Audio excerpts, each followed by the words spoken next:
Hi, I'm Bill O'Reilly. Thank you for watching us tonight. More race baiting in the political world. That is the subject of this evening's Talking Points memo. What I am about to tell you is truly insane, but it's a preview of how race baiters are trying to hijack the presidential election. The latest nonsense began when Hillary Clinton said this. There was just an AP article posted that found how Senator Obama's support among hardworking Americans, white Americans, is weakening again, and how the whites in both states who had not completed college were supporting me.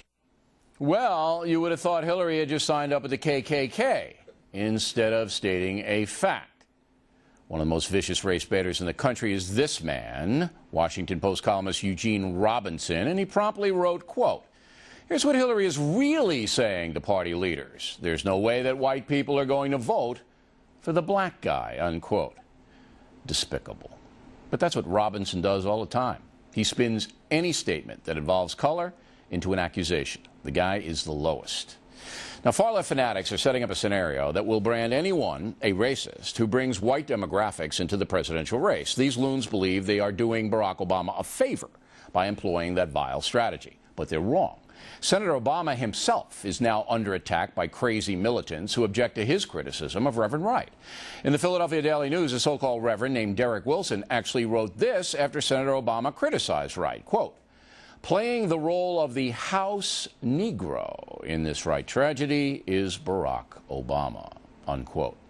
Wilson goes on to say Wright's a swell guy and Obama's wrong to repudiate him. Unbelievable, but acceptable to the Philadelphia Daily News, which never should have printed that smear.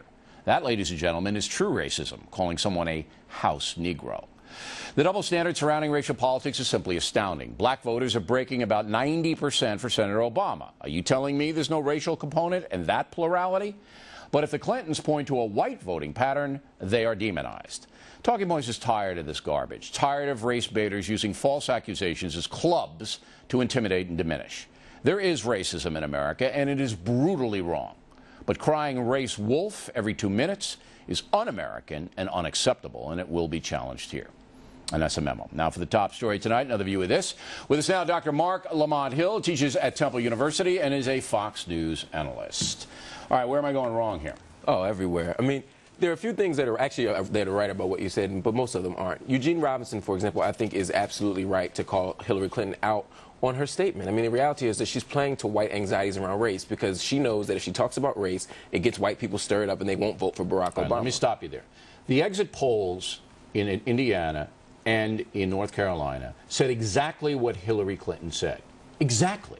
No. Exactly. No, exactly. No. The exit polls showed that working Americans with high school degrees broke big for her. So I'm not supposed to report that? Hillary Clinton's not supposed to say that? No, because when you're doing it or when the poll is doing it, it's descriptive. Unfortunately, what Hillary Clinton has done throughout this election cycle has been prescriptive. She's actually suggesting to people that not to support him. I'm talking about the superdelegates, not to support Barack Obama's candidacy because white people ultimately won't vote for him. No. She's saying, look, that may be true if you could read her mind, but neither you or Mr. Robinson can. She's saying this. She's saying, look, I can beat John McCain because I'm going to attract more working class voters.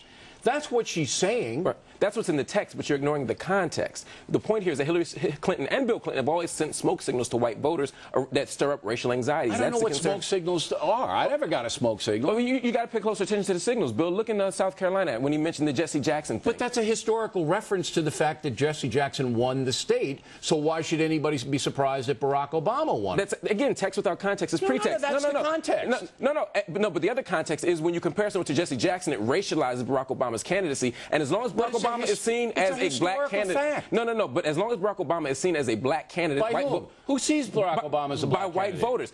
There are moments in Barack Obama's candidacy where he became a racialized candidate. Jeremiah Wright is one of them. To be sure, the Jesse Jackson comment was one of them.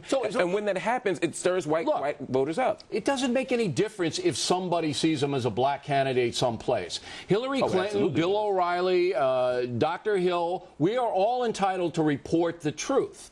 If Bill Clinton says in South Carolina, don't be surprised that Barack Obama won because Jesse Jackson won here.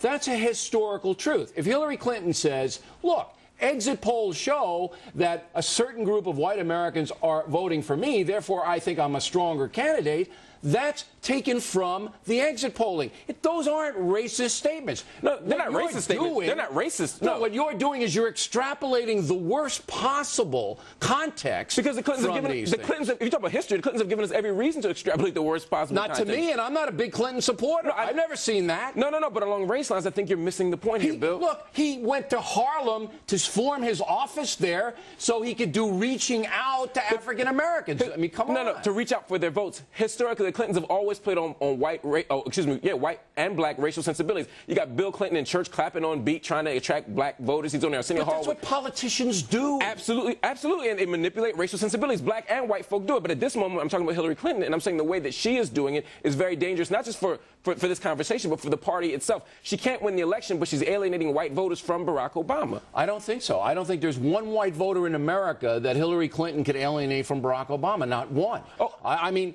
I'm sitting there and I'm a white American and I see Hillary Clinton stating something. I understand perfectly why she's doing it, because she wants to win. And she's saying, I'm the better candidate because I have a bigger tent. But that's not racist. But the concern here is working class white voters, and you're probably not working class anymore, Bill. The issue here is that working class white voters historically in America don't vote their interests, they vote along racial lines. But that's another issue. No, but she plays upon that sensibility when she talks about this stuff. That's the point. If some white working Americans vote along racial lines, and I'm sure that's true. Right. You got 90% of African Americans voting for Barack Obama. There's no discussion about that. We should have one, but there isn't any. But there are some differences, because one could argue that even though 90% of African American voters are voting for Barack Obama, that is in their economic interest, it's in their cultural interest, their social interest. 90%? Yeah, there's got to be a racial component. No, but black folk tend to vote Democratic anyway. You have white voters who are conservative, who are liberal, who are still voting for the white candidate. All right, that's the difference. That was shrewd. That 90% want to vote Democratic. There's two Democrats running.